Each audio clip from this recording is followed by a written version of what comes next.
Let's start the class with 3 ohms.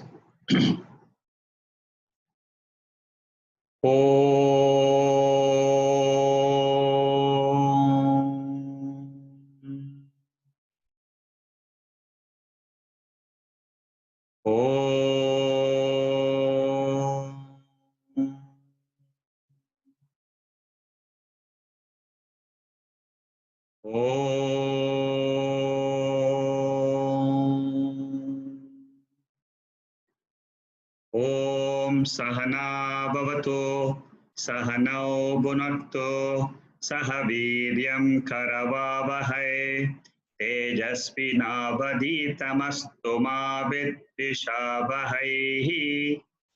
Om Shanti Shanti Shanti.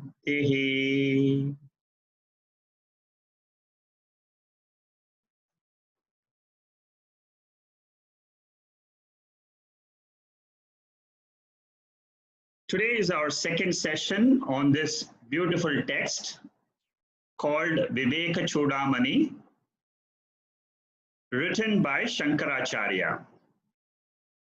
This is a wonderful text which goes deeper into the topics discussed in Tattvabodha and Atmabodha. It goes into very finer details, and the topics covered here are exactly the same as in Tattvabodha. And this is also called as Prakarana Grantha. Prakarana Grantha means it's an introductory text, and it reveals the nature of Atma in a very unique way. This method has been followed by many other acharyas, teachers of Atma after Shankaracharya. Broadly speaking, there are 8 topics in this text consisting of 581 verses. And the main topics we will go through one by one. Verse 1 to 71 is the introduction part. Then the crux of the text is in verse 72 to 209. Sapta Prashnaha, that means 7 questions of a student. These questions should be there in all our minds also when we are entering the spiritual field. And this makes this text a very unique text because the questions raised are very beautiful questions. We will come to the questions in about 2 minutes. The third topic is Mahavakyam. Mahavakyam means the big statements which reveal the oneness between the Jivatma and the Paramatma. These are very important statements from the Upanishads, and I will discuss a little bit more about it in the Saturday talk. Then the fourth topic is Nididhyasanam, that means Dhyanam, how to assimilate the knowledge which we have received from the teaching, how to assimilate in our own mind. Because unless this knowledge is not an objective knowledge, it is a subjective knowledge. Therefore, I need to understand this very deep in my own self. Right from the core of my personality, I should be able to assimilate this knowledge and then claim that Atma as me, myself. What do I get after knowing this knowledge? That is what is our topic for discussion today. Mukti. Mukti means liberation. Liberation from bondage. Then, after knowing the benefits, the student is very, very satisfied, very happy. He shows his gratitude to the teacher, and that portion is discussed in 479 to 519. The teacher gives his blessing and a parting advice to the disciple, and then the text concludes in the last section. The main topic is discussed in this verse number 49, which is the 7 questions asked by the student. Ko nama bandhaha, that is the first question the student raised. Ko nama bandhaha means, what is bondage? He is asking the teacher, can you define, can you tell me what is the bondage? Then the second question is, Katamesha agataha. How did this bondage come into this body? That is the second curious question of the student. Then the third question is, Katham pratisthasya Katham vimokshaha. The third question is, Katham pratishtasya. Katham pratishtasya means, how does this bondage get nourished in this body? What makes this bondage stronger and stronger every day? Then the fourth question is, Katham vimoksha. Katham vimokshaha means, how do I get out of this bondage? And how do I get liberated? Katham vimokshaha. How can I be free? Then the next question is, Kaha asau anatma. Kaha asau anatma means, what is anatma?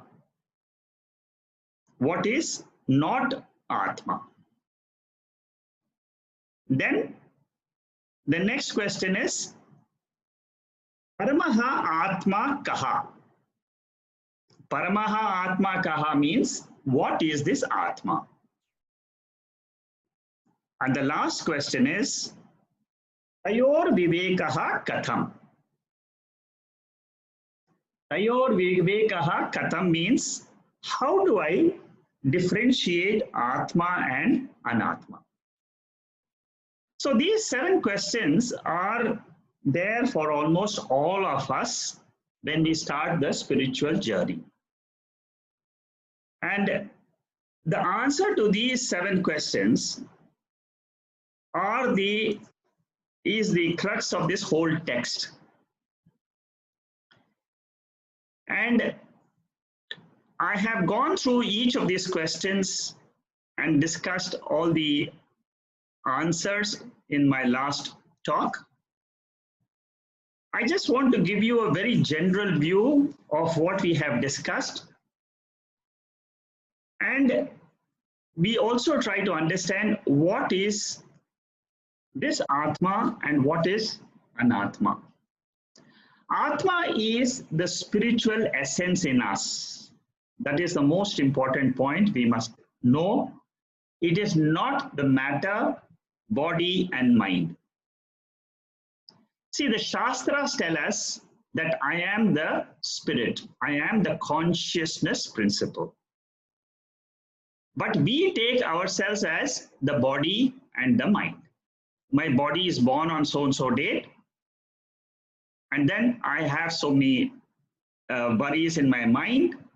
I find myself happy sometimes. I find myself sad sometimes.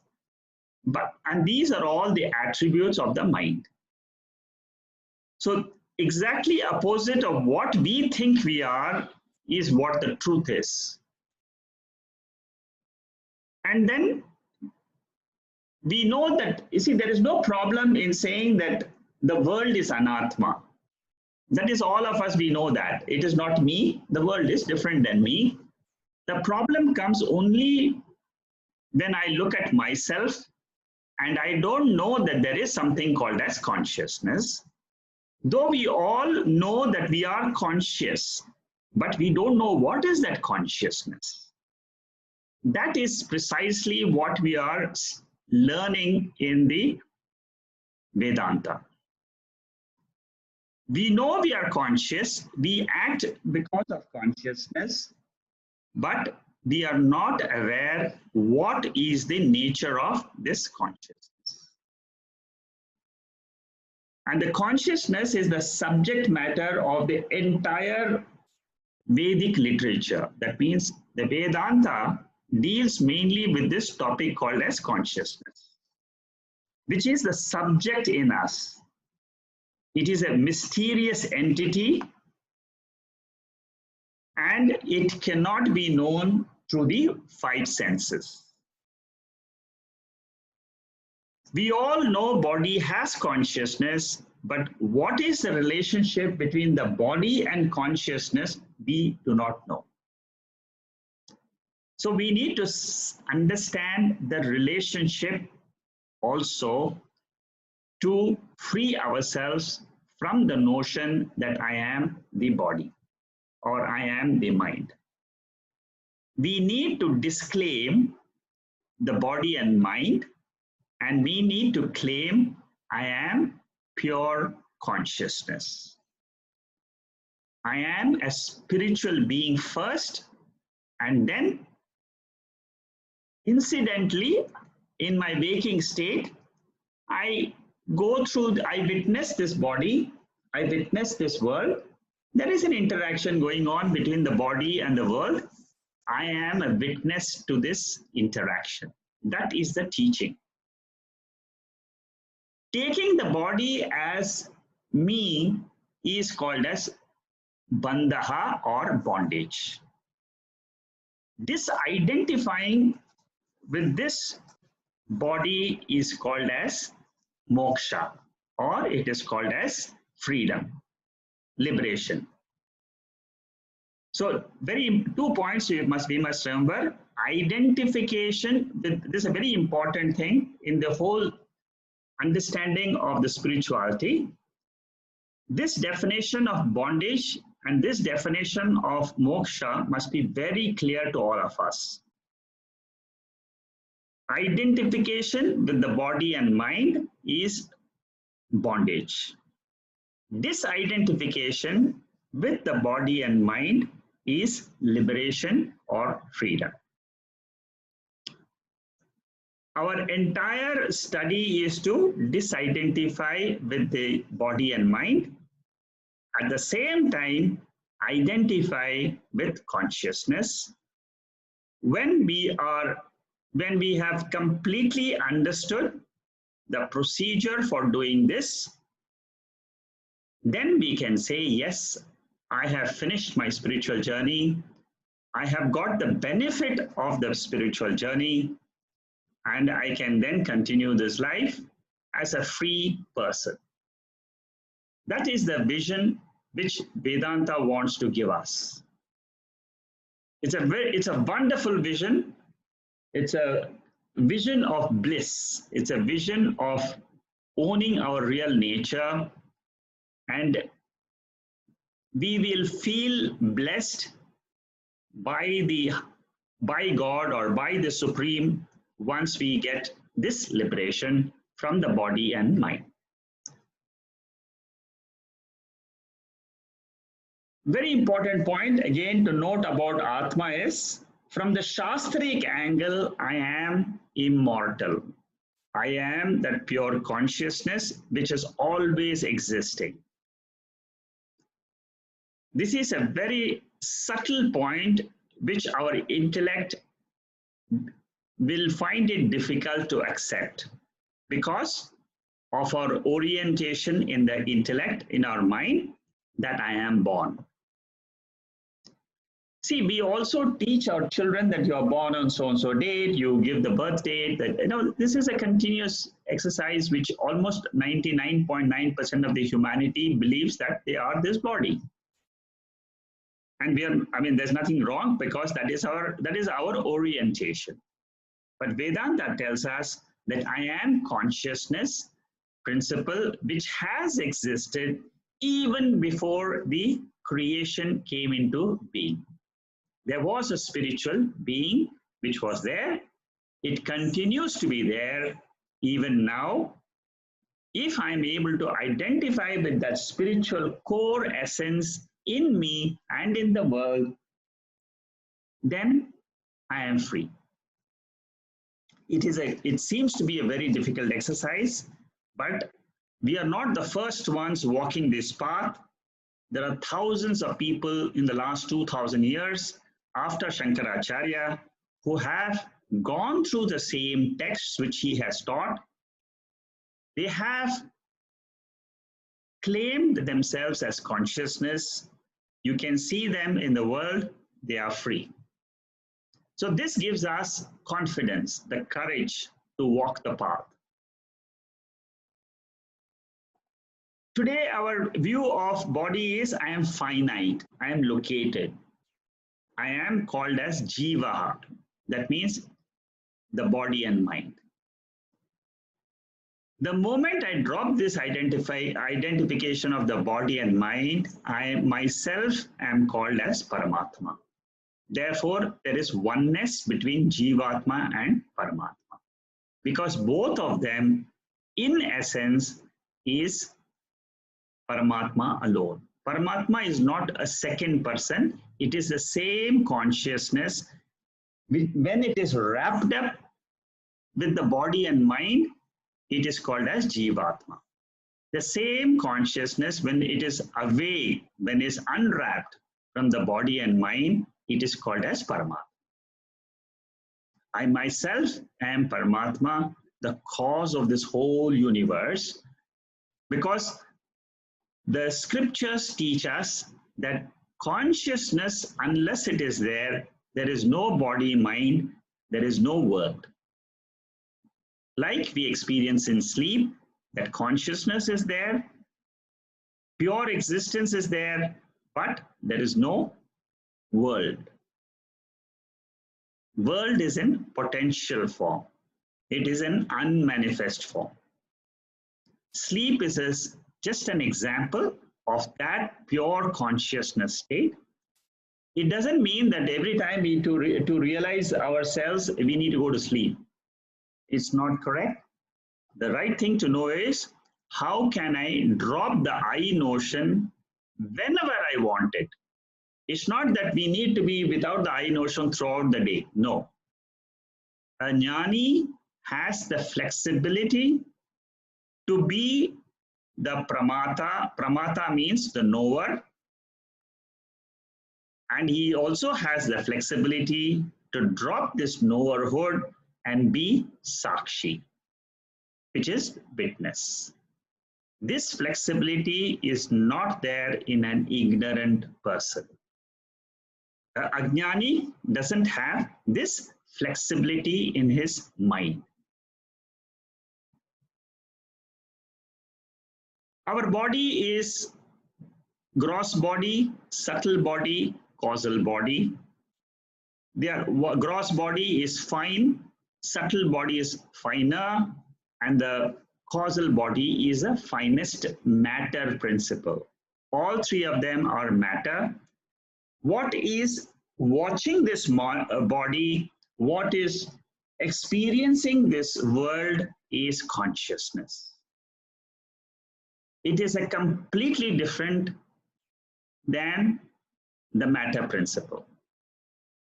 We must be very clear that the experiencer is the spiritual principle, and it always remains the same.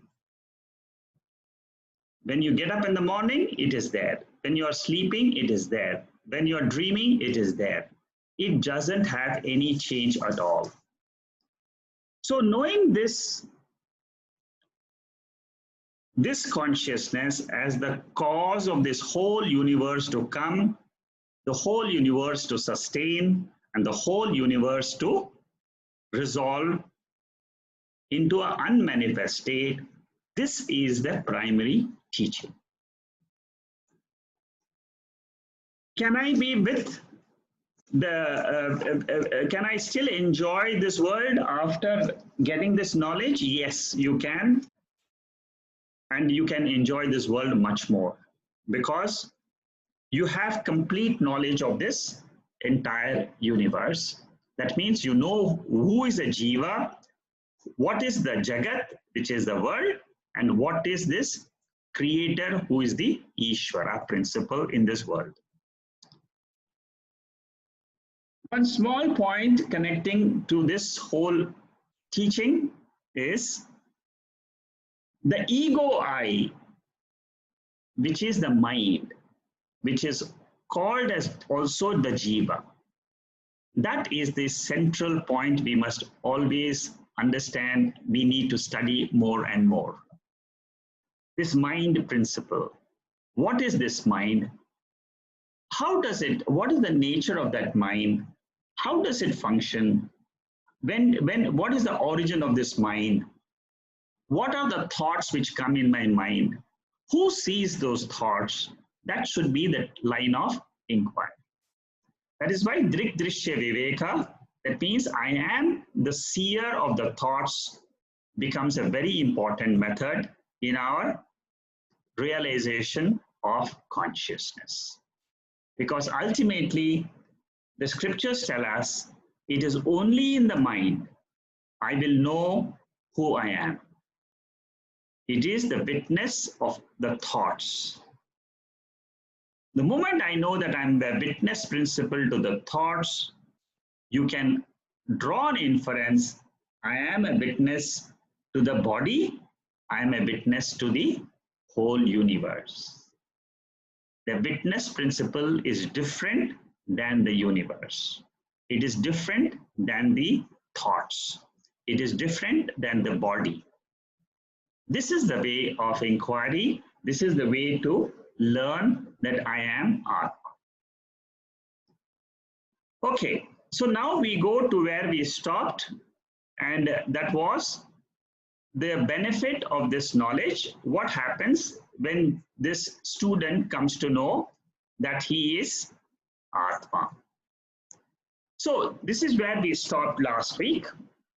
The frequency of negative reaction reduces.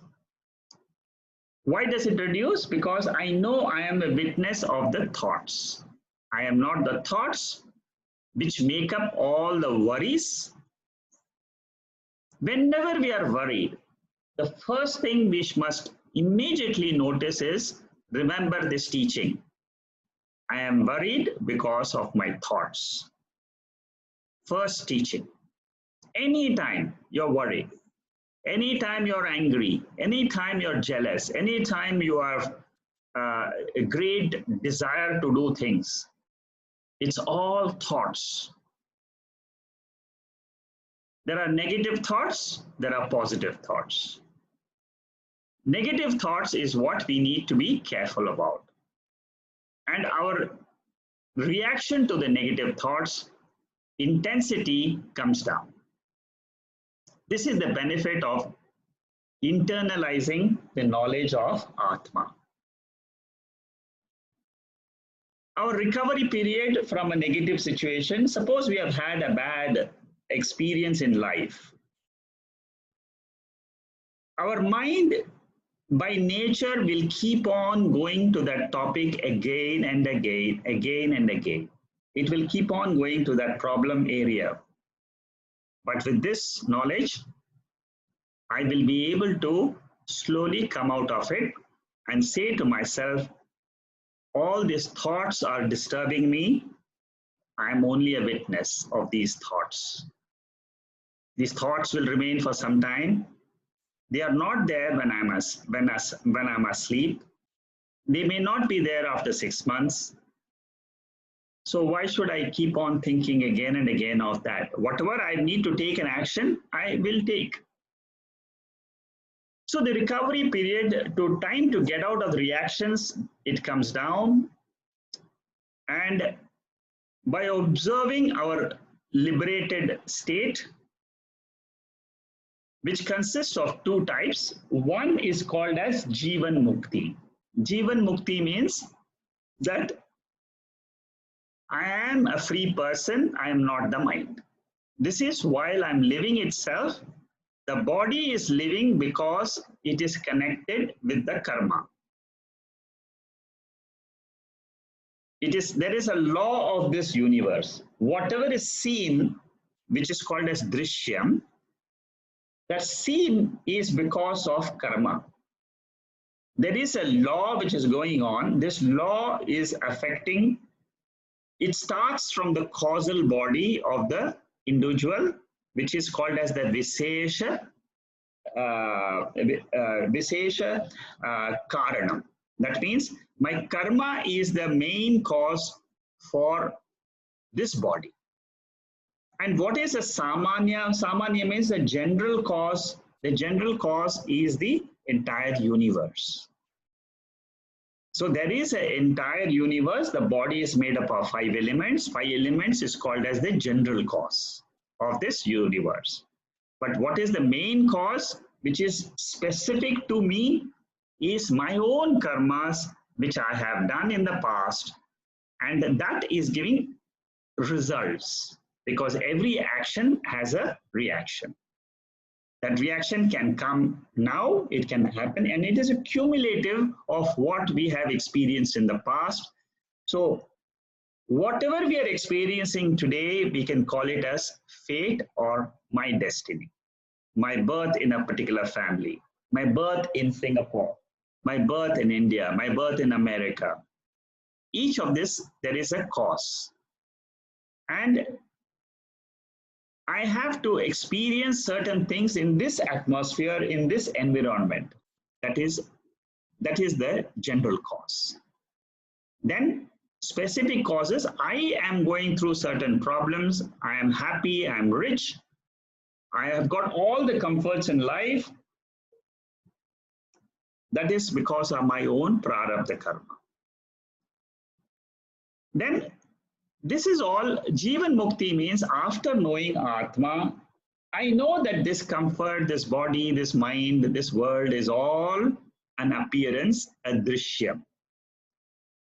But I am that pure, formless consciousness.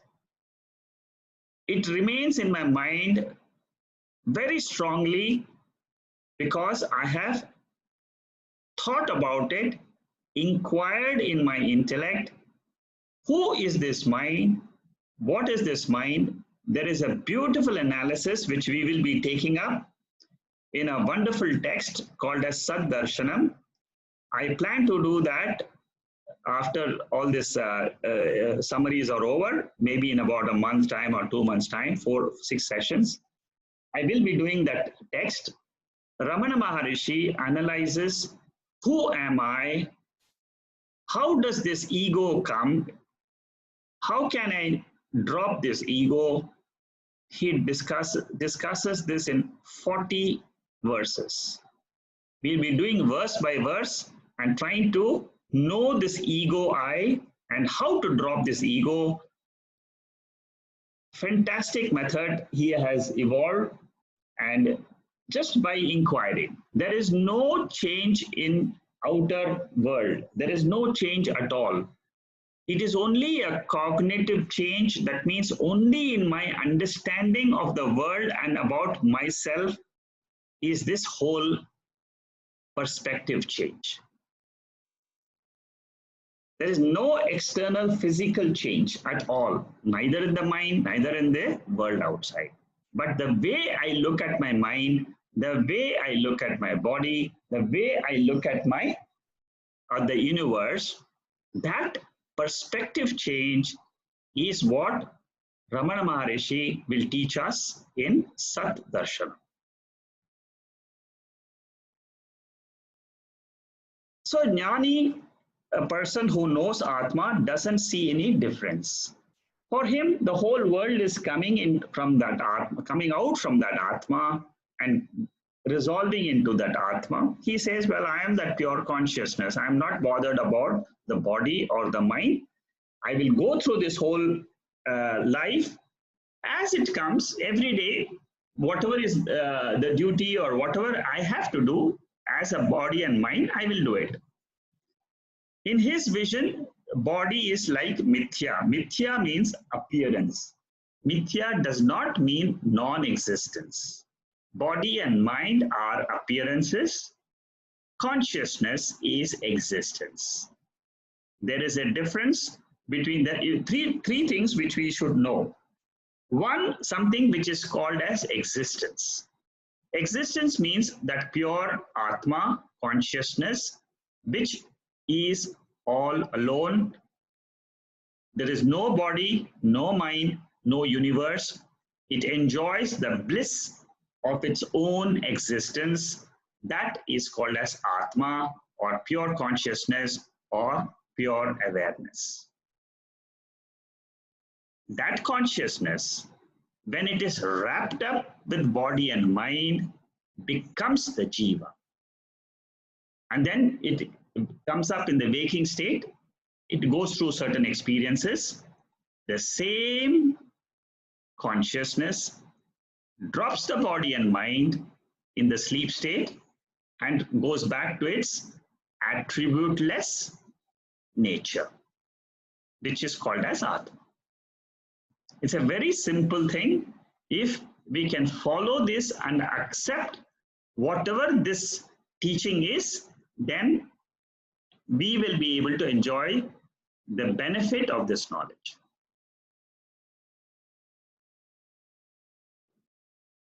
When you see or don't see the mirage water, there is no difference to the sand. That means when I am with the body or without the body, there is no difference to Atma. Atma was, Atma is, and ever is liberated.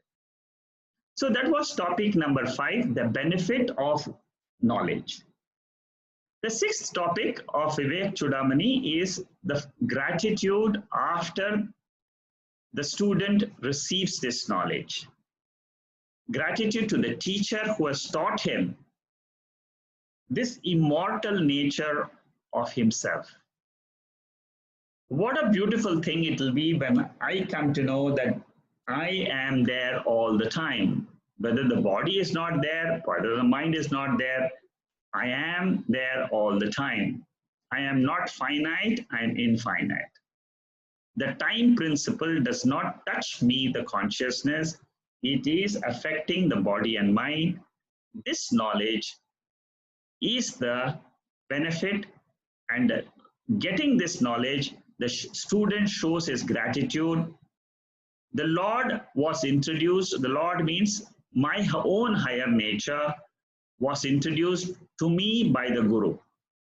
The Guru introduces me to the Shastra, because Shastra means the scriptures. Scriptures means what? It is these verses.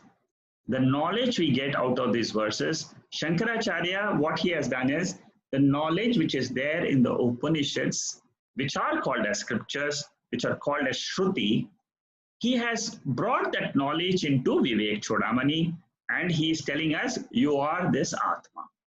He is teaching, he taught us how this Atma and body mind can be segregated.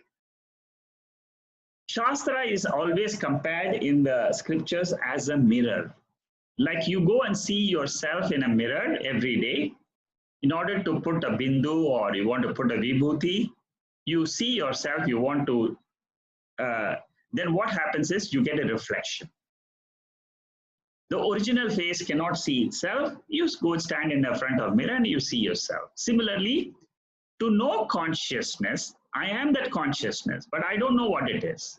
To know that consciousness, I have to go through the scriptures. Let the scriptures come into my mind and reveal to me that I, without the mind, is my real nature.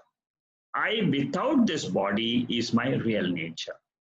It may sound very abstract initially, but as you keep listening more and more in the different texts, this knowledge will be ingrained in our mind. And therefore, you feel indebted to the Guru. That's what Shankaracharya says. Everybody has a Guru. Shankaracharya also had a Guru. His Guru also had a Guru. So, and his Guru also had a Guru. This is a knowledge which is flowing from Lord Shiva, Dakshinamurti. From there onwards, it starts and it flows down to the entire Guru Parampara. Vedanta, Guru, and Ishvara Sambandha is eternal. That means that knowledge in the Vedas, the Guru who has studied the knowledge and he passes on that knowledge, there is a relationship, there is a Sambandha. First, we worship these three for gaining the Jnanam. To gain the Jnanam, we worship the Lord and say, "Oh Lord, give me a Guru. Give me a Guru who can explain to me the Shastra." After we get the knowledge, we thank the Shastra and the Guru and say, "Thank you for giving us this knowledge and to make me free." Topic number 7 is the Ashirvadas of Guru. What the Guru says is, "I have done nothing except giving the mirror to you." Mirror to you means what? Giving the Vedic knowledge. It has come to you. From the Vedas, it is coming to you. I am only a medium. The Guru teaches us how to look at the Shastra. Every time we are confused, we have to go back to the Shastra and ask ourselves, what is the teaching from the scriptures? Any ashrama you can be in to learn the scriptures. You don't have to be a sannyasi or you don't have to go to a forest. And today with the WhatsApp world and with the internet and Zoom, you can see what a tremendous progress we have made in the external world. That Shastra we can get in our laptops. We are able to do Zoom sessions. This is a tremendous achievement from the Shastric angle. The last portion is the conclusion, the Upasamhara, and Shankaracharya glorifies the text. He says that as a traveler who is traveling in a long journey, and when he sees a spring place in a desert, for example, he sees water, and the way he will jump at the water and the way it quenches the thirst, the same way the Shastric water quenches the thirst of a student. That is how he compares that we are all thirsty for this spiritual knowledge, and in order to quench the thirst, we have used the scriptures. So this in short is how Vivekchudamani goes. The whole text I have given to you in a nutshell. It will take, if you want to go verse by verse, it takes almost like 2-3 years because there are 580 verses. And if you are still interested, you can go through the text. What I have done is just give you a nutshell. You can go through some of the important portions as we will be doing it. I have broken up the important portions into two sections. One is the meditation verses, which we'll see now. And the second is I have taken out 70 important verses out of 580, almost like 10% of the text, which if you can go through verse by verse, even if you read the meanings, you will get the gist of this entire Vivekchudamani. Now we will we'll try to see what are the meditation verses. Swami Chinmayananda in his Vivekchudamani videos, which I saw about 25 years ago, he asked all the students to learn by heart 2 things in this entire Vivekchudamani. That verse, which consists of 7 questions, he said everybody should by heart. And then he said everybody should by heart these verses from 254 to 266. And the gist of these verses, if you want to quickly run through it, it is there in the index. I will go through each verse. I will explain to you in short what it means. These are verses to be used. You can just take one verse, just meditate on 5 minutes, 10 minutes. Next day, you can take another verse.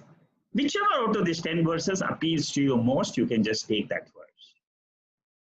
What I will do is I will just play this. If possible, I'll see whether audio is coming. If it is coming, I will play this.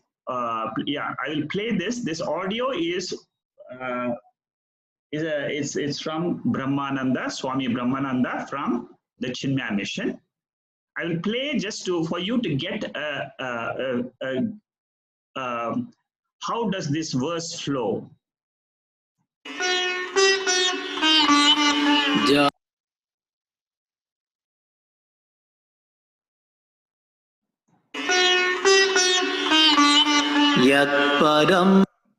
Sorry, there's something wrong. Jati niti kula gotra duragam nama rupa guna dosha varjitam desha kala vishayati vartiyad Brahma tattvamasi bhavayatmani.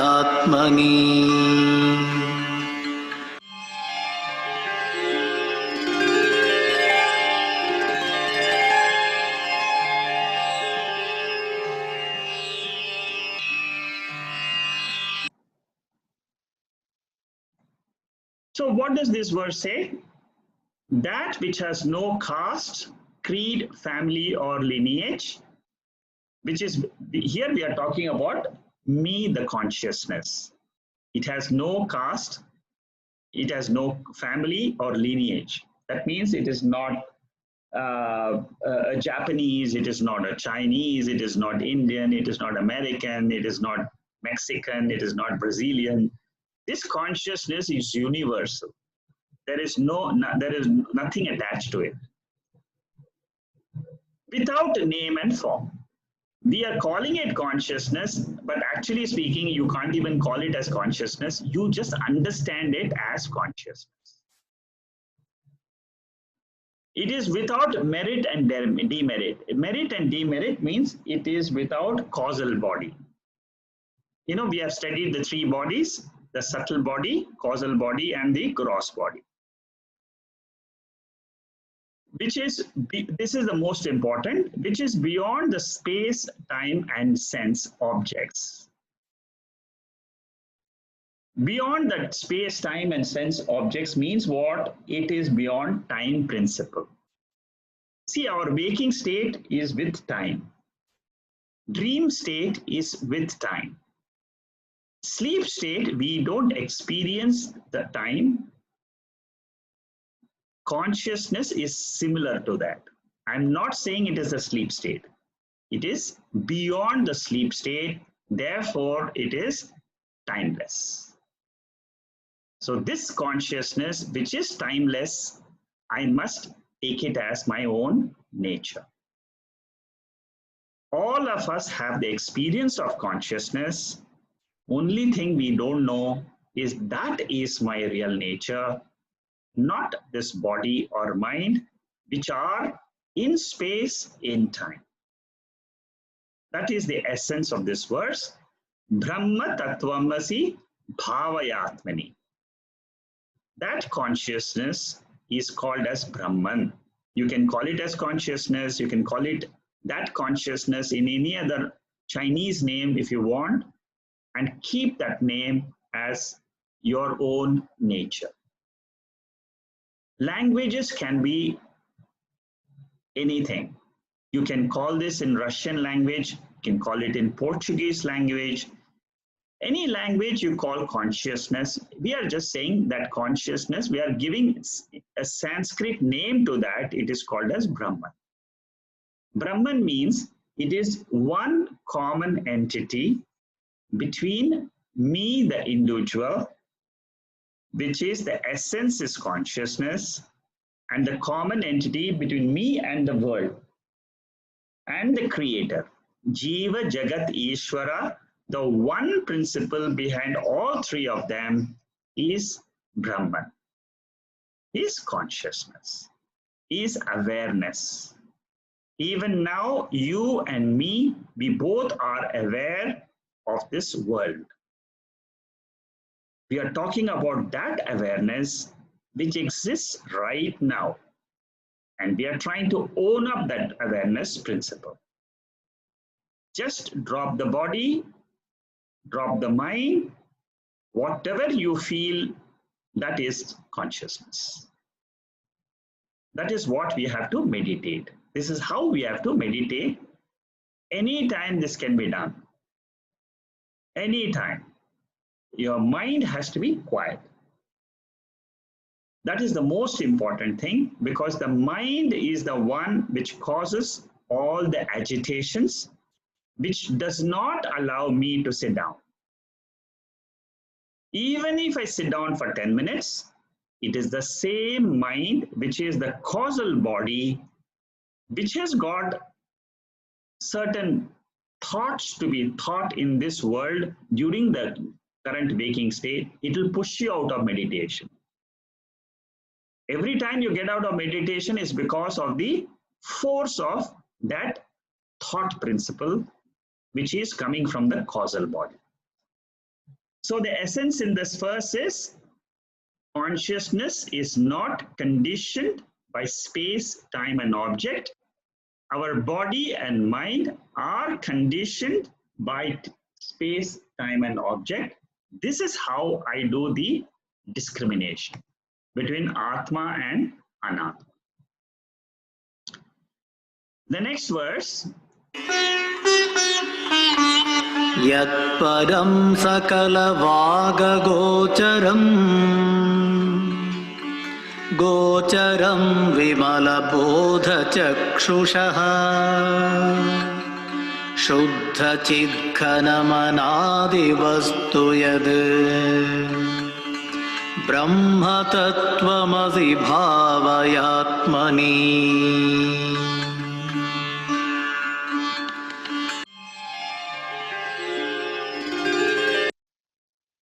So what does it say in this verse? In this verse, it says this Brahman is, first of all, pure consciousness. Sakala Vag Agocharam. That means it is cannot be thought about or spoken. We cannot speak about it. But then you're talking about consciousness, you're speaking for 1.5 hours in every session. Well, this is only to try to indicate what that Brahman is. So, Brahman is something which cannot be thought because it is beyond the mind. It cannot be talked about because it doesn't have any mouth to talk. You cannot describe by words. That's what it means. It cannot be thought, it cannot be spoken. Pure intellect has a subtle power of perception. That is why we keep on saying, I have to make my mind pure by different methods, by listening to the scriptures, by writing what the scriptures are saying in our own words. You can write in Mandarin. You can say, this is what I have learned today in the class. Just write 5 lines and keep it as a notebook for personal use. So what it says is pure illumination. Shuddha Chit Ghana, that means it's pure consciousness. Anadi, Anadi means it is a beginningless entity. Beginningless means what? It is not affected by time. Anything which is not affected by time is called as beginningless or endless. That is why we say this is a nityam. Nityam means it is ever there, eternal. By knowing this eternal entity, only we will come to know that I am eternal. There is nothing in the world, even if you study for 100 years, any text, and we talks about anything else except this Atma or consciousness, You are wasting your time. It is only an objective science. It is not a subjective science. And as we learn the deeper aspects of this consciousness, our own mind, because it becomes lighter, our own mind starts getting the power to understand what this consciousness is.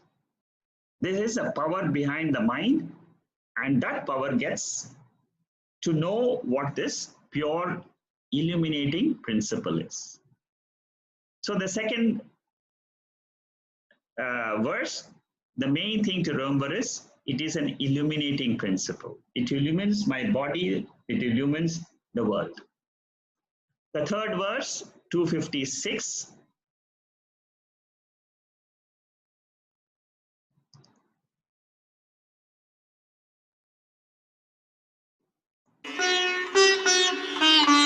षड्भिरोर्मिभिरयोगि योगि हृद् भावितं न करणैर्विभावितम्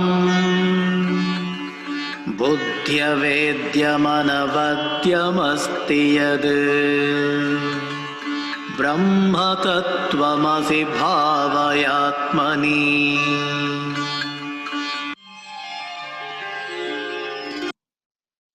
So what does this verse say? It says that it is beyond the 6 sorrows in life. What are the 6 sorrows? Hunger and thirst, which belongs to the gross, hunger belongs to the gross body, thirst belongs to the pranas. Then fascination, raga dvesha, that means fascination and revulsion, this belongs to the mind. Old age and death, again this belongs to the gross body. Hunger and thirst actually belongs to the pranic forces, both hunger and thirst. Old age, that means hunger and thirst belongs to the subtle body. Old age and death belongs to the gross body. So beyond these 6 waves, these are the 6 waves of sorrow which has been said in another Upanishad called as Brihadaranyaka Upanishad. Anyway, what we have to notice that it is beyond the 3 sharirams. It's beyond the 3 bodies. So the way we meditate is, I am not the gross body, not the subtle body, not the causal body. I am the pure consciousness called Brahman. That's all. These are the thoughts we must bring it again and again. Brahma tattvamasi bhavayatmani means I am that Brahman, I am that Brahman, I am that Brahman. Again and again we need to tell in our own mind. When we say this, what happens? Automatically, I am this body, I am this mind, slowly goes away. By repeating, I am that pure consciousness or Satchidananda, we can come out of this identification with this body. The next verse, I don't have the audio for that here. It's okay. I can just give you the meaning. That which is the substratum for the universe and its various aspects, which are all due to the delusion. That means this whole universe has got consciousness as a substratum, which supports the universe, which is not the gross or the subtle. It has no parts. Very important point. We should not try to imagine something in our meditation with some form. That is wrong meditation. Ultimately, I am formless consciousness. That is what we must express in our own self when we are in meditation. There is no comparison to this consciousness. There are no 2 consciousnesses. I cannot say this consciousness is very bright and my consciousness is very dull. No, there is only one consciousness. There is no gradation in consciousness. These are the features. I bring it again and again in my mind.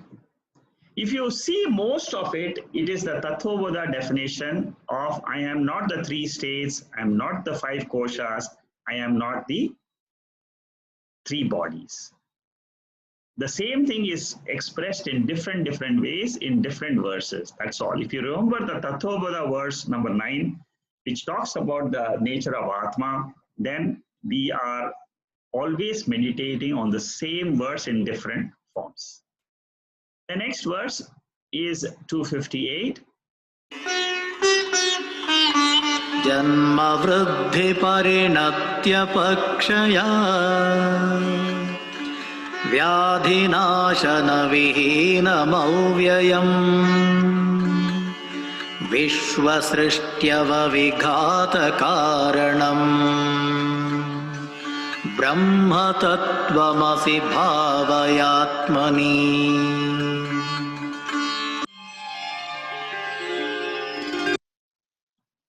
So what is this Brahman, this consciousness? It is a changeless principle, which we have seen many times.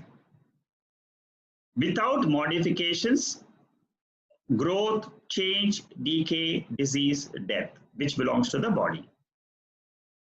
Avyaya means changeless, and it is there is no Srishti, Sthiti, Laya for Brahman. It is always existing. So something, this is the only thing which exists all the time. The whole universe perishes at some time or the other. But this is the only thing which is imperishable. Let me meditate on one imperishable substance or thing in this universe called as Brahman, which is none other than me. And as soon as I drop my body and mind, I can say that I am that consciousness.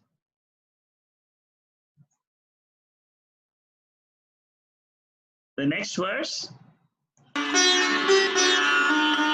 Astabhedamanapastalakshanam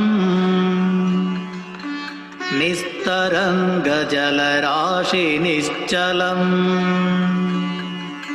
Nityamuktam vibhakta murti yad Brahma tattvamasi bhavayatmani.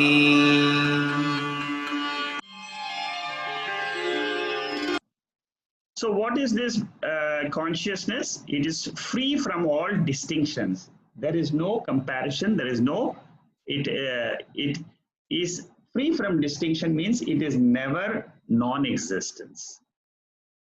So I always say there are three things. Existence is Brahman, consciousness alone. Appearance is the whole universe. Non-existence, there is nothing. Non-existence means, okay, there could be, you can say that the rabbit's horn is non-existent because I don't see it. A flower in the sky, I don't see it. So we can say it is non-existent. So what is appearance?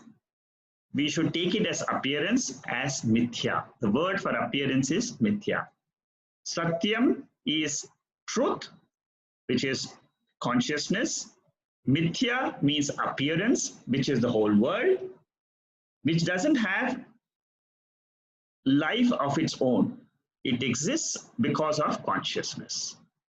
So this consciousness is the illuminator of the body, mind, intellect, which is what I keep saying, that Sakshi principle, which is the observing principle of the mind, is the same principle which is the perceiver, feeler, thinker, and then it is aware of the objects of the world, emotions of the mind, and the thoughts in the mind, in the intellect.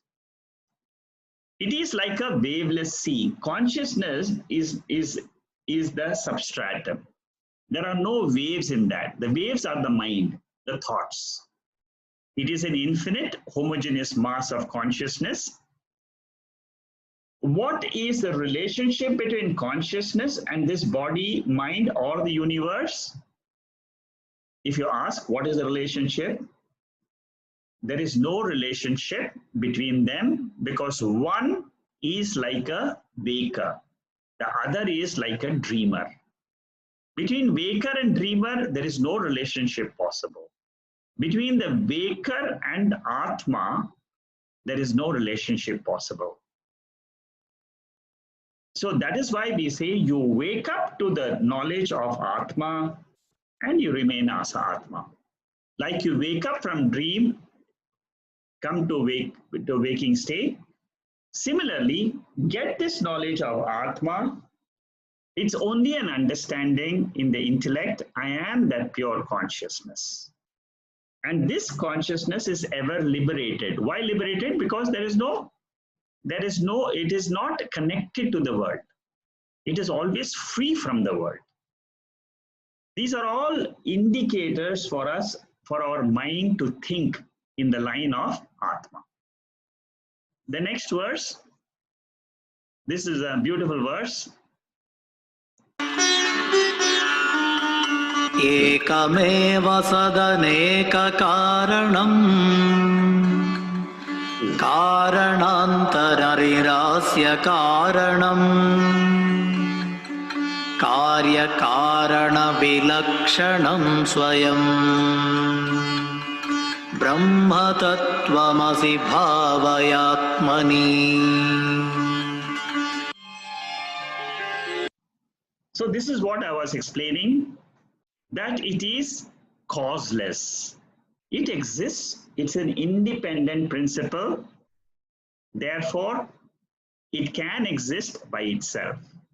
Atma exists by itself. I exist by myself.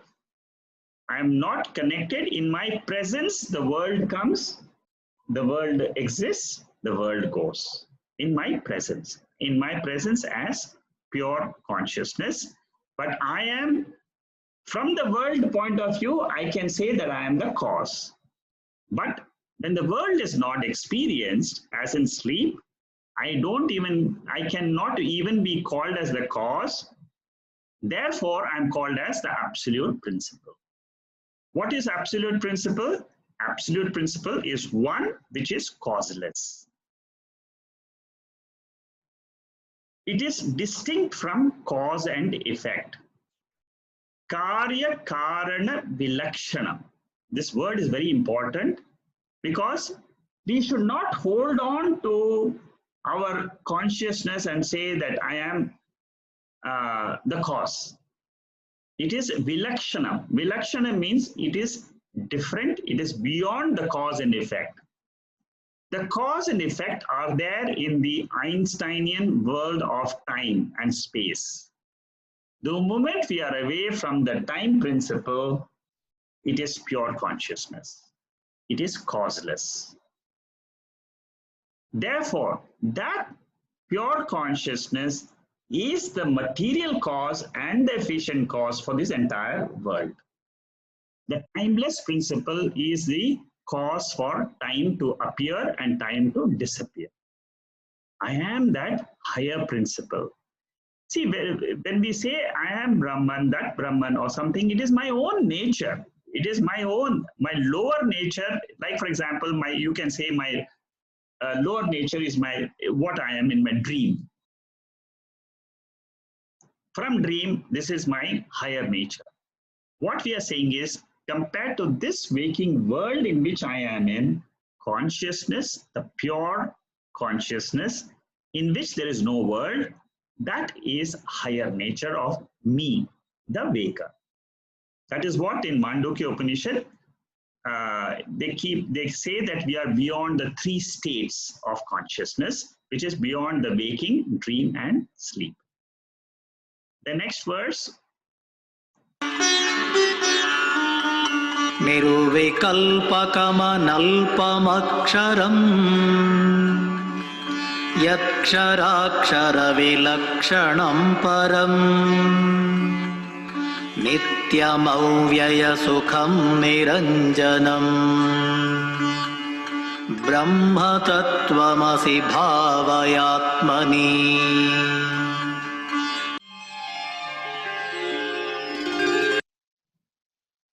Nirvikalpam.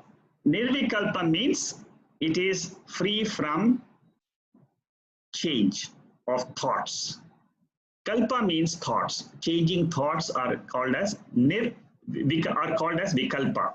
Nirvikalpa means changeless thoughts. That means there is no thoughts in it, and therefore it is beyond any agitations of the mind. It is unconditioned.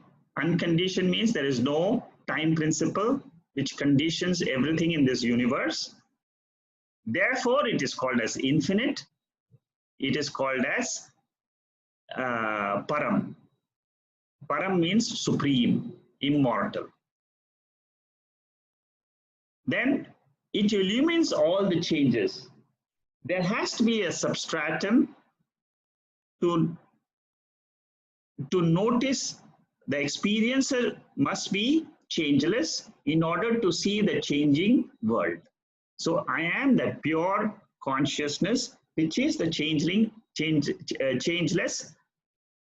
which illumines all the changes, which makes me know the changes. And it is without tamas. Tamas means what? Darkness, or without any ignorance. How does the ignorance goes? Ignorance goes because of the knowledge. And once the ignorance goes away, there are no more vasanas. Vasanas means no more impressions, which can cover that consciousness for me. I am free is knowledge for me. I live with that knowledge, that's all. The moment the knowledge comes to us, that is called as freedom.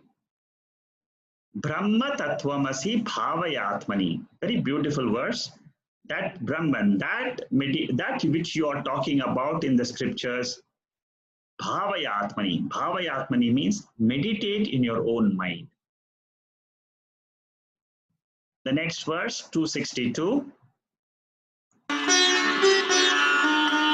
यद्विभाति सदनेकधा भ्रमात् नामरूपगुणविक्रियात्मना हेमवत् स्वयमविक्रियं सदा ब्रह्मतत्त्वमसि भावयात्मनि.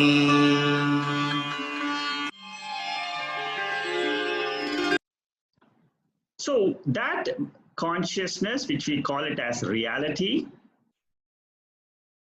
it appears to be the world because of delusion. Because of the changing thoughts in our mind, the plurality is experienced. Suppose there is no plurality, that means my mind is, if I am saying that I am not the mind, then I can easily say I am that pure consciousness. Whatever is in the world is with name and form and quality. Name, form, quality, function. Function means activity. Anything in the world, I can give it a name. Anything. Matter, whatever I give a name is called as dravyam, substance. But consciousness is not the matter principle. It is not anatma, but it is atma. Mindless seeing is perception of truth. That means when I see without the mind, that is called as the truth. Brahma Tattvamasi Bhavayatmani. The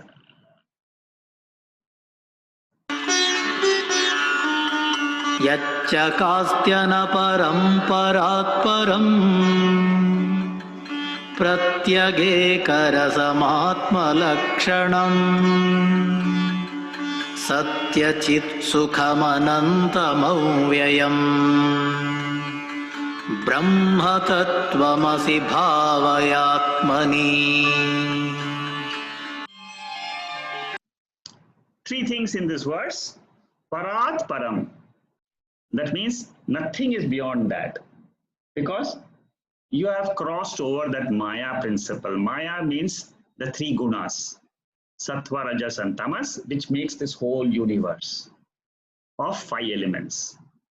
So there is nothing beyond this universe of five elements except this consciousness. And it is behind the mind. That is why we call it Pratyagatma. It is one principle which is known to be away from the mind. No decay in bliss of Brahman. That means there is no agitations, there is no sorrow, there is no decay possible in Brahman.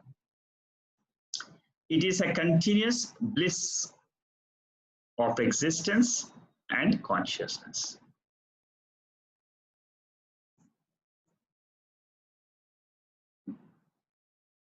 The next verse, 264, it says that one must meditate in our own intellect on this truth principle. Please, whatever out of this, whatever we have seen so far, take this as the scriptural truth. Whenever we want to arrive at the truth principle, we use the logic of the scriptures, not our own logic, which our intellect thinks about. So when we want to analyze who am I, use the reasons which are given by the scriptures.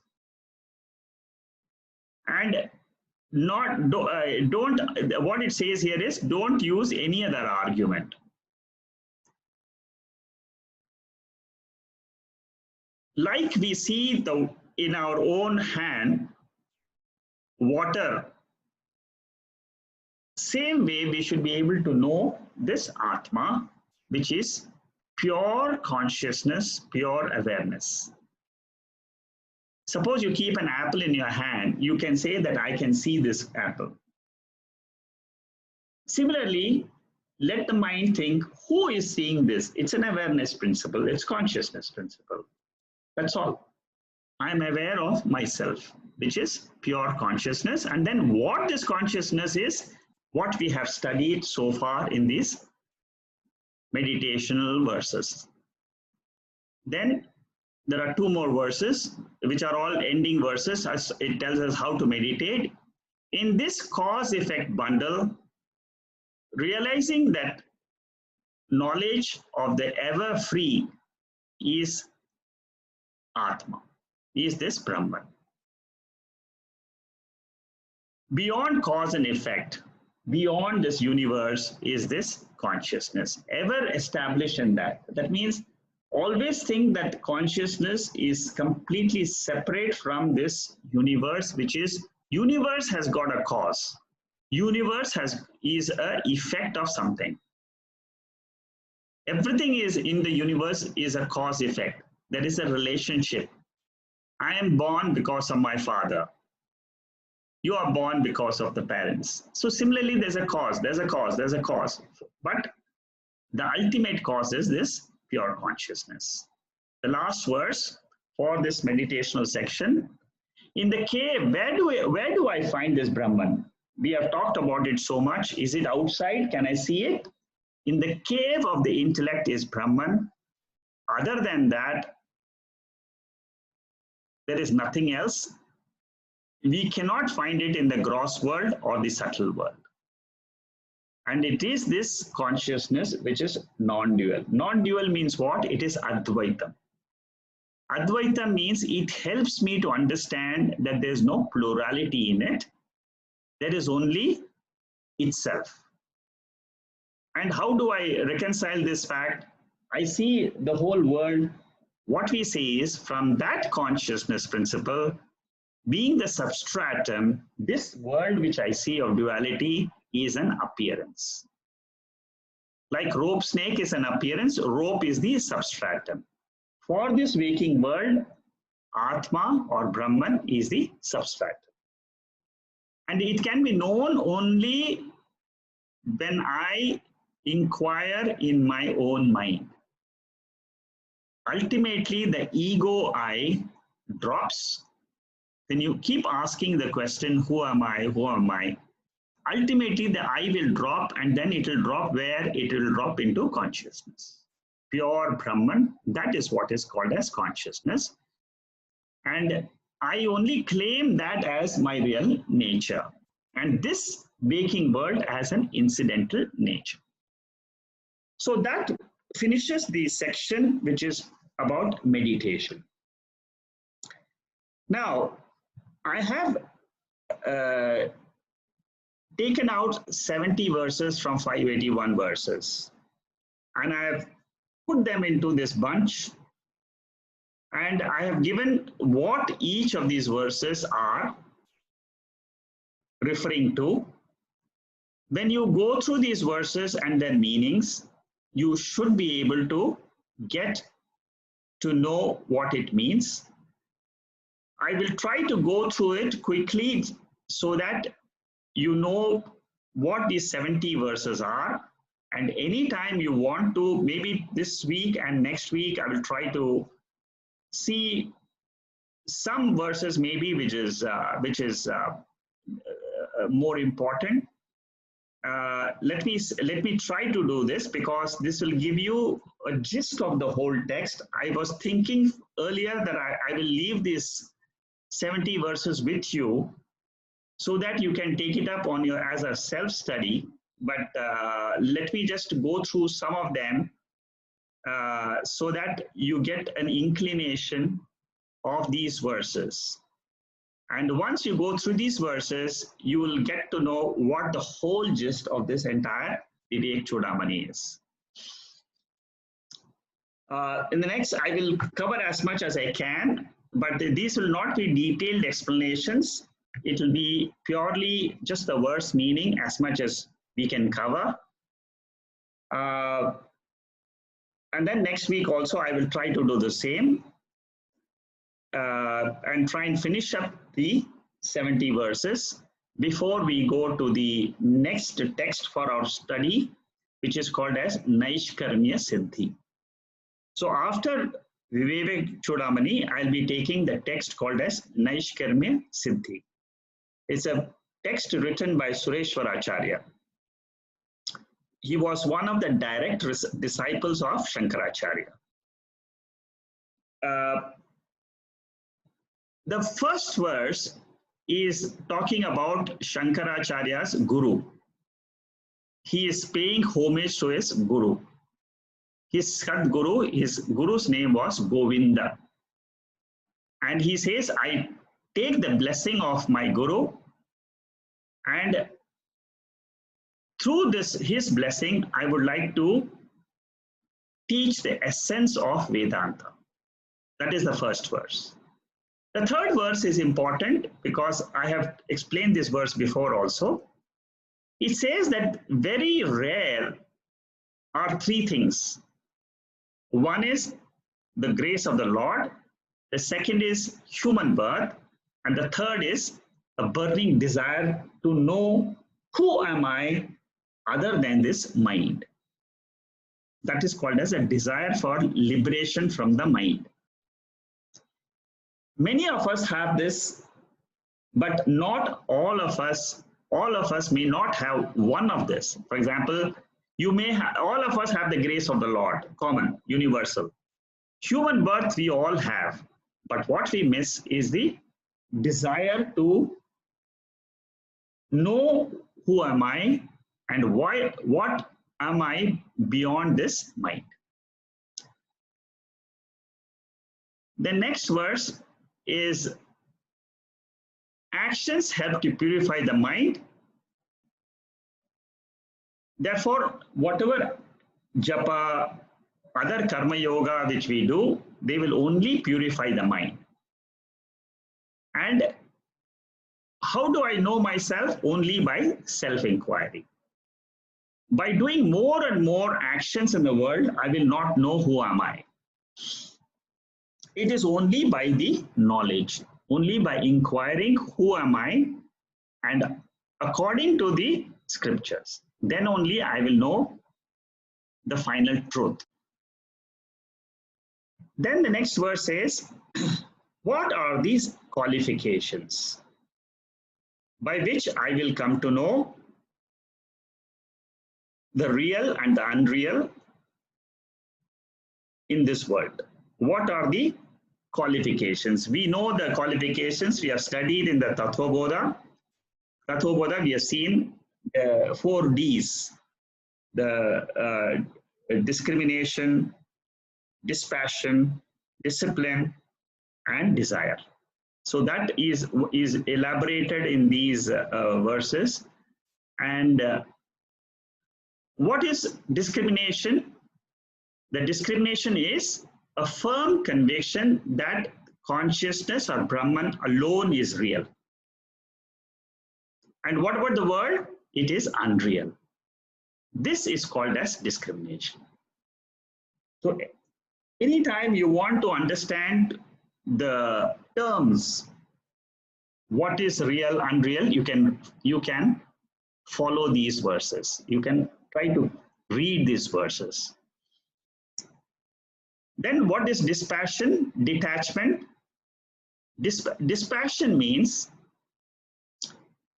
it is to give up the enjoyments of seeing, hearing, tasting, in order to what? In order to gain this knowledge of Atma.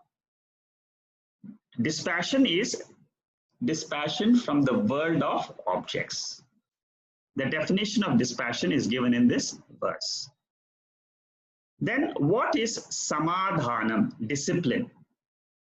Samadhanam, what is that called? Samaha, the tranquil state of the mind.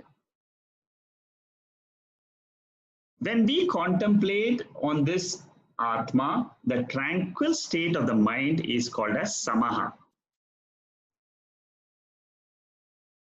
It's a process by which we have removed the objects from the world because we have the dispassion.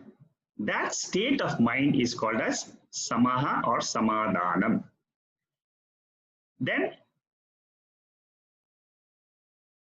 uparati. These are the features of the discipline. We have seen this in Tattvabodha, we have seen uparati, shama, dhamma, etc. But here there is the definition of what is uparati. Uparati means self-withdrawal. What is dhammaha? Dhammaha means, here it defines two things, dhammaha and uparati. These are all the disciplines of the student. Dhammaha means self-control and uparama means self-withdrawal. That means I withdraw from the sense objects. The mind learns to withdraw. That condition of the mind to withdraw from the world is called as uparati. Titiksha. Titiksha means, this is another quality of a student, which is basically means forbearance. Forbearance means to endure joy and sorrow in this world. That is called as titiksha. What is Shraddha? Shraddha, generally we term it as faith. Faith in the scriptures. That is what is the definition of Shraddha. Then what is Samadhanam? Samadhanam means one-pointedness. That means the mind can focus on one thing at a time. Because trying to withdraw the attention of the mind from the world, that faculty in us exists. And then that faculty, after withdrawal, what we do? We have to focus it on our Atma in a single pointed way.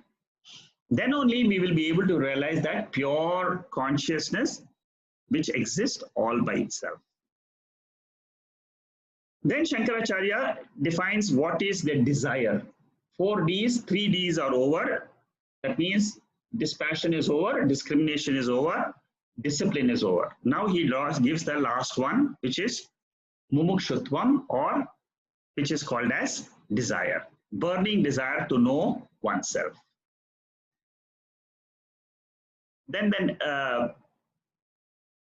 And this burning desire is like an internal fire. That is what Shankaracharya compares in this word, that desire in us to know ourselves should be like that. It should be like a wild forest fire, and I should know that I'm being tortured by my own mental agitations, which is like the storms which are in the forest. And I take refuge in Atma, that consciousness principle, which will extinguish this fire. That means this consciousness is the one which burns away the entire Sanchita, Prarabdha, Agami karmas, karma phalams. I take refuge in pure consciousness, which burns this, all the past karmas which are to be enjoyed by a human being are destroyed because of this knowledge of Atma. Then this next verse, it says that due to the association of ignorance, there is bondage. And there is cycle of birth and death. If I can, by knowledge, if I can remove this ignorance, then I'll be free. I'll be free. I'll have the discrimination to know what is Atma and what is Anatma.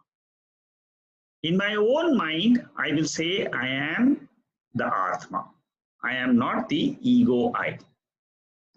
So with this, I will stop here with verse number 47. And then next week, I will continue in the same way. I will try to finish up all these other verses. And then let's see whether we can close it next week. If not, we will try to do it the following week. 1 or 2 sessions, I think I'll be able to cover this. By doing this way, I want to give you the gist of the text. That's all. It is not that I'm going to go into the depth, but I think with this, you will get to know what the whole subject matter is, apart from what we have studied in the summary. So I will take 1 or 2 sessions more to finish up these verses, and then I will take Naishkarmya Siddhi. Om Purnamada Purnamidam Purnat Purnamudachade Purnasya Purnamadhaya Purnameva Vasishyade. Om Shanti Shanti Shanti. Hari Om Shri Gurubhyo Namaha. Hari Om. I'll open up for any questions. I'll see if there is anything on the chat. Pranam, Shekharji, just to say that you mentioned it in your text. So it was just a mention on the text, but you didn't actually describe what you were referring to. Shankara Bharati, Nirvana, Sannyasin. Something in the text, it was there on your text. I saw that.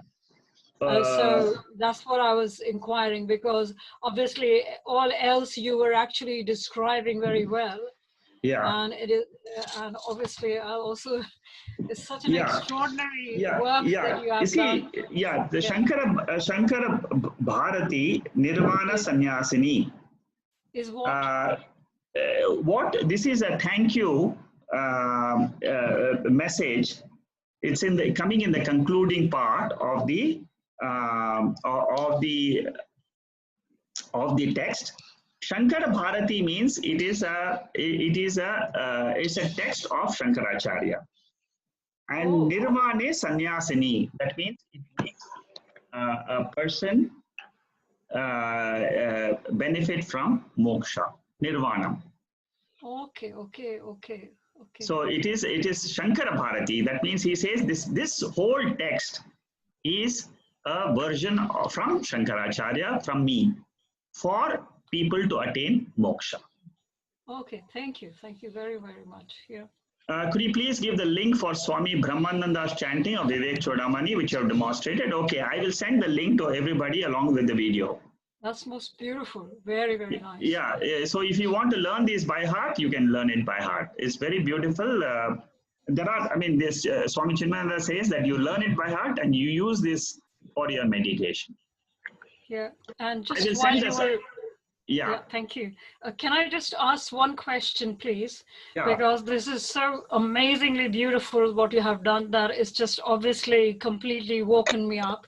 And so there's only one question which I want to ask. Is this timeless principle which relates to the Atman, this certainly does not relate to our normal Vyavaharika, because I've actually been battling in the last about a week or two, and I actually came out with the idea, battling with the time issue.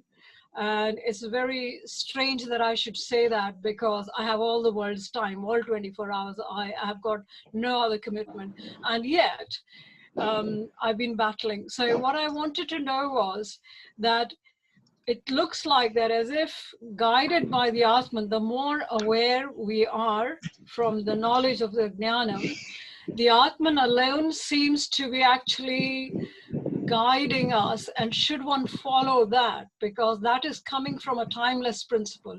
So yes, you must follow that. You must follow the awareness principle as yourself and just be aware the whole day. And in between, there will be thoughts of actions which you need to take.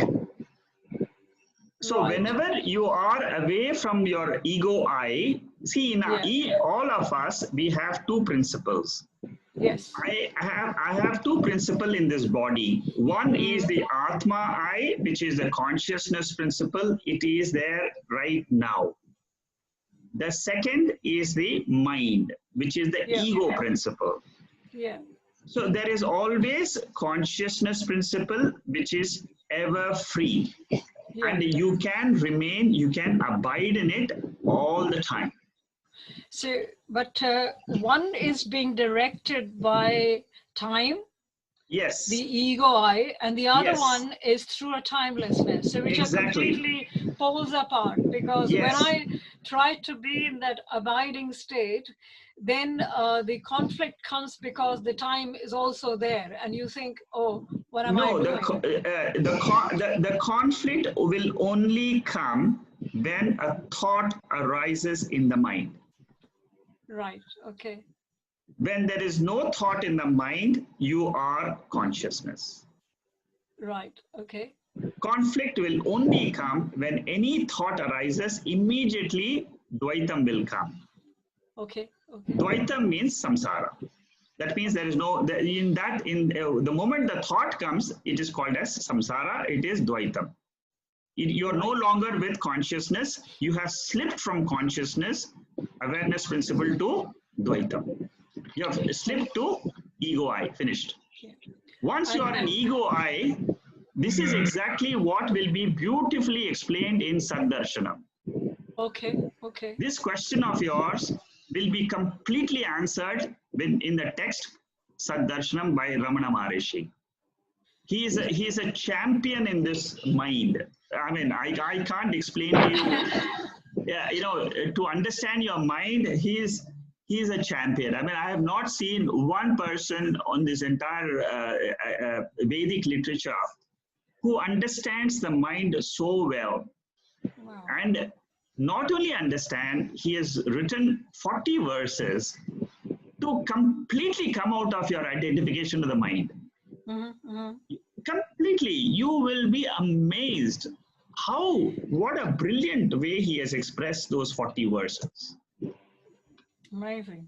So is that the next one you will be taking for us? Yes, that is. I mean, if you all want it, I can take Saddarshanam and forget about all the remaining texts. No. We will go step by step, because one of the things which I'm picking up from you is you can't really do pole vaulting. Yeah, I'm so tempted to take this Saddarshanam because it's such a brilliant text. I've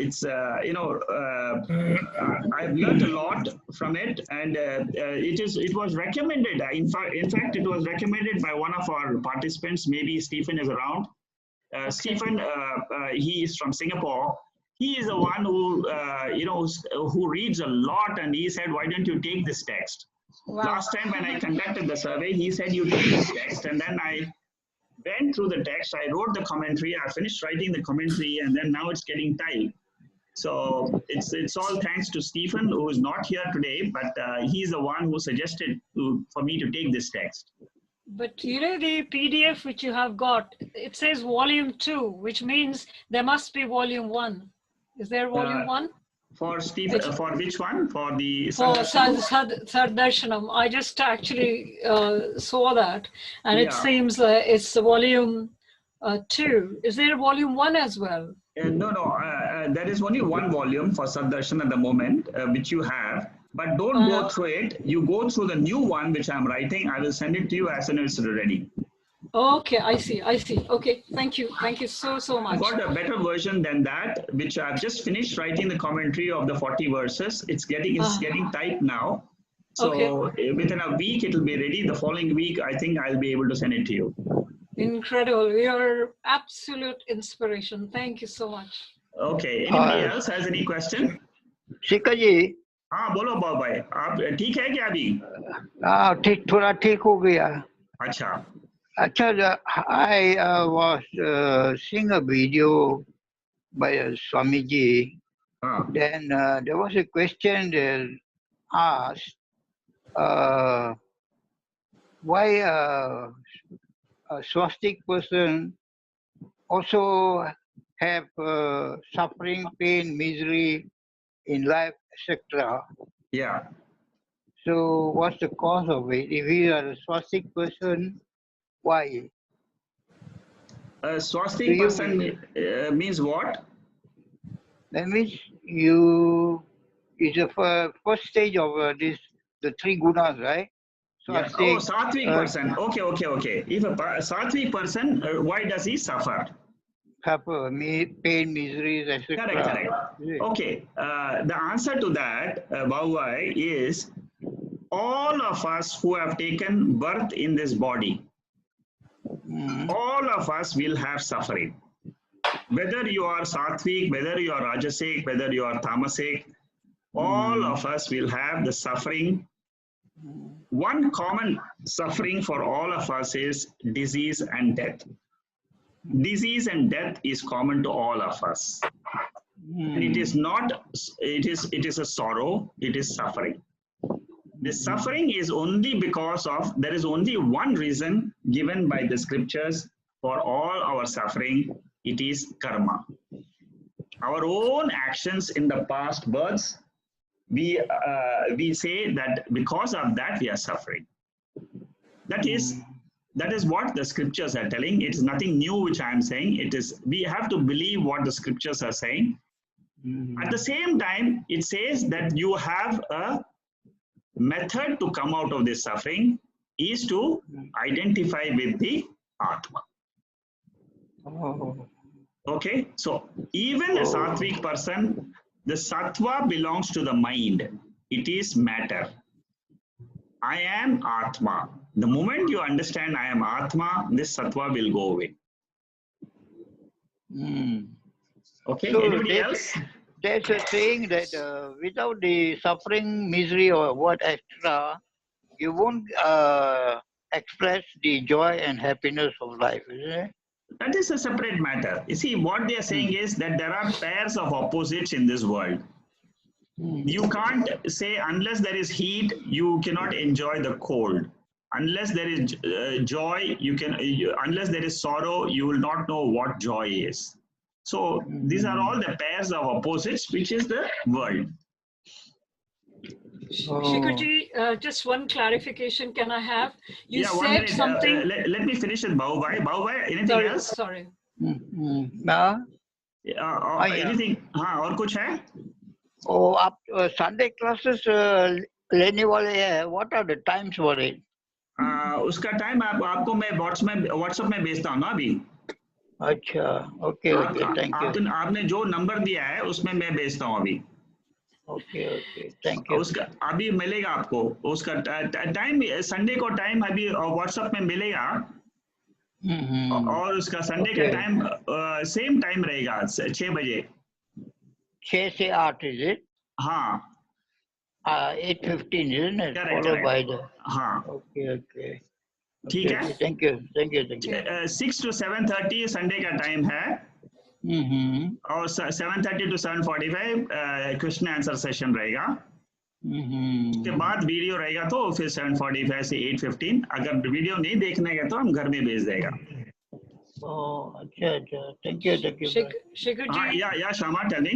Sorry, you inspire such spiritual greediness that I have to ask you a question. So No problem. just from what you mentioned about there is no relationship of the Atman to the Jagrat, to the sleep and this thing. And I can't understand that because isn't Atman related to all of the 3 states? It's the Chatushpath, so it's actually the one that is going through all the 3 states. So in that way, it is intimately related to all the 3 states, isn't it? So there is a relationship. No, that is where we have to understand Chatushpath is correct. But the only thing is we have to understand that the relationship between Atma and the world is like the relationship between space and the world of objects. The objects exist in space, but the space is independent of all the objects. I see. Okay. So similarly, Atma is there exactly like space, but the 3 bodies, the 3 states, and the 5 koshas, they are coming and going in consciousness. It is not. It is the relationship. That relationship is very important to understand. Exactly like the space is not related to any object. It is unconditioned. It is the objects cannot exist by themselves. Correct. They require space. It's all accommodated by space. Similarly, consciousness accommodates the 3 states. So although the objects are related to the space is not related to the objects. Exactly. Space is independent. Thank you. Okay. Thank you. Okay, if no questions, let's close for the day. If you have any other questions, please send it to me by WhatsApp. And please fill up the survey. We'll send the survey now. Thank you. Bolo Bhagwat. You see, this all changes of birth and death, waking, sleeping, dream state, whatever, taking place within the subconscious mind, is it? Yes, it all is happening within the subconscious mind. And once I say that I am that conscious principle, all this coming and going will be gone, finished. Oh my. Okay, thank you. Bye. Okay, thank you. Shekharji, today's meditative verses are very nicely indicated. That's nice, actually. You liked it, huh? Very the nice. meditative verses are there is a thought in them. Yeah, there is very deep meaning in them. Yeah. See, that is why Swami Chinmayananda said you by heart those verses. No, but I mean, see, like when I just see like all Mandukya Upanishad, what we had done and all everything, that 7th verse and 8th verse and all those things. Yes, it's all there. Yeah, but he has further emphasized each and every verse and with further details and all that. That's correct. Yes. That's nice, actually. Yeah. It's very essential that during meditation we should have that formless state. Yes. Having gone once through you have once you are aware of that formless state and your mind has grasped that, then what happens is you will never forget that is me. That's all. There is nothing else. Actually, everything is very simple. It is the mind grasping it one time only. Once the mind has grasped it one time, you will always remember that as Atma. Yeah. Sometimes after we have gone through so many Upanishads, Bhagavad Gita and all that, I get really surprised till now what this whole world is doing, all these scientists, everything and all, only from the body and onwards only. Body and the outside world. So much of things are available about the body, how to preserve it, what to do, and all. But the amount of the factual information available about the mind and what is the consciousness and all, scientifically there is no analysis has been done so far. Now only people are that is why they say, very clearly that scriptures is the only source. Scriptures is the only source, and that is why sometimes when I see it is difficult to express consciousness, because all the external world only what can be seen, for that only there is a language. There is no language for what is not seen. Correct. Yeah. So Rohit. So this is from the fourth section on Gaudapadacharya's commentary, verse number 23. And he writes that to transcend the mind and the intellect is the way, and the experience of the moment at that moment is the goal pointed out in all the Shastras. And he goes on to say that mind can only exist in and function from time, space, causality tripod. In fact, time, space, and causality are not three distinct entities, but for all practical purposes of the sadhaka, these are one and the same. And this is the line that wasn't clear for me. A field of space cannot be without the concept of time and causality in it. No single one of these can exist without the other two. Yeah, you see what the scriptures tell is, the moment your mind is aware of time, it is aware of the space and objects. In sleep, when you get up from the morning, as soon as you are awake of time. When you are awake of time, time exists together with space and objects. You cannot say that space is there, but there's no time. You cannot say time is there, there's no space. I see. You cannot say there is object, but there's no time and space. You're able to get it? Yeah. But all three of them, time, space, and objects, they all stand on one platform. On one Atma, they are standing. And they all resolve into the same Atma. That Atma is me. That is what is the final. Why is there so much importance given to objects? Why not just time and space? No, because the time and space means objects. Without objects, there is no time and space. Yeah. I see. Okay. Time is more important than objects. Even in dream is with objects. Dream space is there, but together it exists with objects. Oh, I see. Okay. You don't have time, only dream time and only dream space. You can't have it. That is what he means. So you use one to infer the other two. Yes, these three are interrelated. Okay. Whereas Atma is timeless. Is independent, yeah. Is independent. And that is what you are there in sleep, but beyond sleep.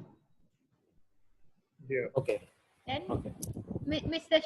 Okay, since Jacqueline, tell me. This is a very interesting topic, So how do we tell our mind that there's no time, there's no space, no time, no space? Yeah. Try to remember the sleep state in the waking state. Okay. Yeah, because sleep you really don't know anything. Yes, in the waking state, when you try to remember the sleep state, that is what is called as Atma. You ask the question, who was conscious in the sleep state? In the waking state, you ask this question. Okay. There was somebody who was watching the sleep state, who is now also asking the same question. I am that consciousness who was there in the sleep state, and in that state I didn't know anything. Yeah, exactly. And unless until I was there as a witness of that state, I cannot today say that I didn't know anything. So unless the witness principle is there, which is called as Sakshi, which is called as consciousness, that consciousness is the invariable factor. It never changes in sleep, it doesn't change in waking, it doesn't change in dream. It is a constant awareness principle which always exists like space. In that, it accommodates the three states. It accommodates time. It accommodates timelessness as in sleep. Both are accommodated by what? Consciousness. Timelessness in sleep, time in waking and dream, both are accommodated by consciousness. Knowledge and ignorance. For both of them, the substratum, the illuminating principle is awareness. That awareness, I say, I am. Then you will say, I know myself to be immortal. I know that I am timeless. Only with reference to that consciousness, not with reference to this body. So in waking state also, I remember that I am really that, and then when you remember that, and it is not an experience, it is only a knowledge. That is why we say it is knowledge, not experience. Experience always involves mind. Experience always involves vritti, thoughts. Whenever I experience anything, I have thoughts. When I open my eyes, I have all the thoughts of forms. When my ears are working, I have sound coming. That is the sound form. So anything belonging to the five sense organs is in time, is in space. Whatever is not in time and in space is Atma. That is called as Sakshi. Okay. Then how is it that in all the previous studies that we've done among the koshas and all the three different states, time's never featured as much, but space is given more importance? Yeah, because we are talking about the kosha with the forms and all The that. sleep That is state. why, It's just from the attributes point of view. That's only from the attribute point of view. Okay. Time is very critical. Yeah. You see, in Saddarshanam, we will go deep into the mind and will ask that consciousness with the mind is called as the experiencer. The same consciousness without the mind is called as Sakshi. Very beautiful. That 40 verses, you'll be absolutely thunderstruck and you say, I don't need any more text. No Mandukya, no Nishkarma Siddhi. I don't want anything. I'll remember this 40 verses of Saddarshanam, and that's all.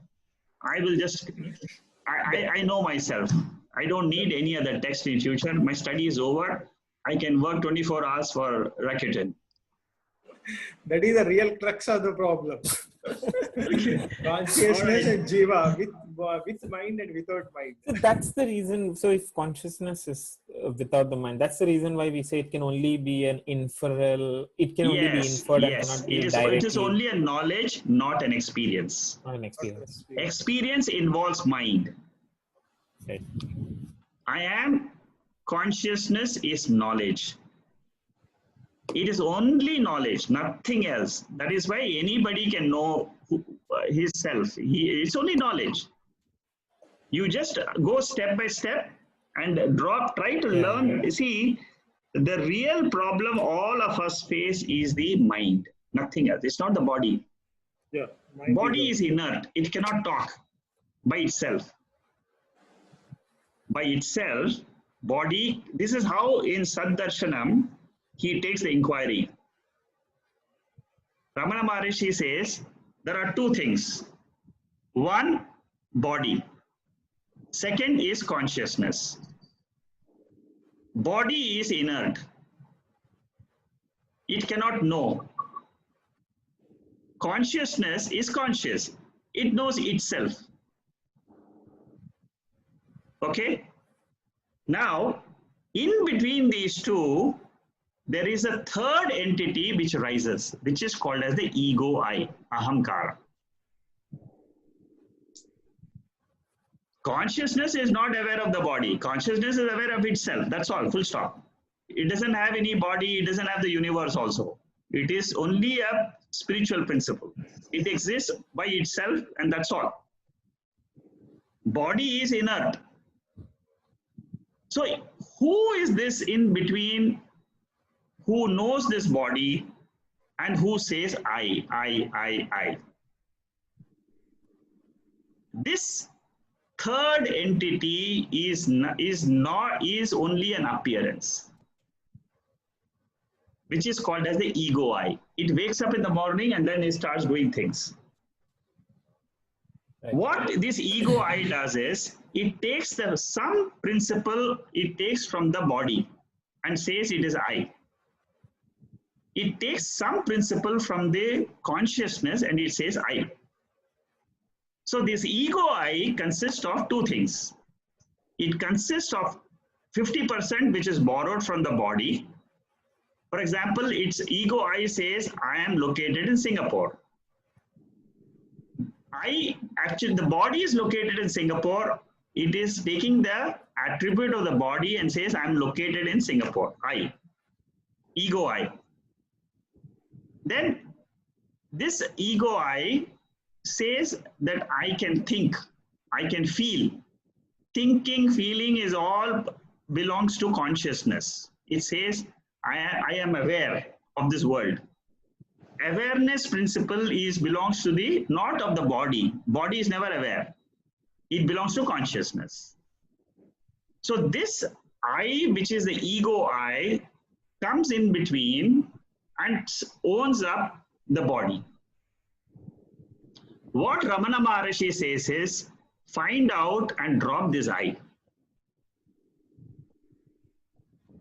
The moment you drop this ego I, the mind is dropped. Consciousness, mind is dropped, world is dropped, what remains is consciousness. Consciousness, yeah. So 40 verses I have explained to you in 5 minutes. So we will see these 40 verses, brilliant verses. It's very good actually. Sadharshanam is very nice. It's fantastic. You see the logic behind it. You will be phenomenally surprised. The subject is so simple. Yeah, subject is simple. And the first verse of Sadharshanam, it says, you drop the ego I, you are in Sat Darshanam. You are seeing Atma. That's all. So simple. He says, drop your mind. The moment you dropped your mind, you're already seeing your real nature. I mean, this particular text, which I'm going to take, you will really be surprised. Okay, Rohit. One last question. Does time have an attribute? Sorry? Does time have an attribute? Time itself is attribute. Yeah. Time is an object. Huh? Yeah, it's an object of consciousness. Okay.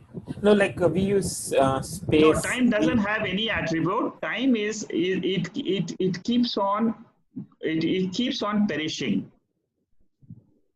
You say sound is the attribute of space, right? No. The time doesn't have any attribute. The 5 elements have got sound. 5 elements. Sound is the attribute of space. No, sound is the attribute of space. So in the same way, does time have an attribute? No. Time doesn't have any attribute except that it is perishable. Okay. The only attribute of time is it is perishable. It has a beginning and it has an end. It has a beginning, it has an end. Finished. Because every day, tomorrow morning will be a new time. Yeah, I mean, we can in the night, the time is no more there. So time for you has ended. No, Shekhar, each time is subtle. Space is more subtler than time, isn't it? Sorry? Space is more subtler than time. Time is within space only. Yes, Do we- time space are the same. There is no difference Yeah. between the two. Yeah, I just read out they can't exist without one another. Yes, they can't exist one another. Yes, that's right. It's the According same. to same. Gautamacharya, you can't separate them. Yes, you can't separate time and space. They are together. Yeah.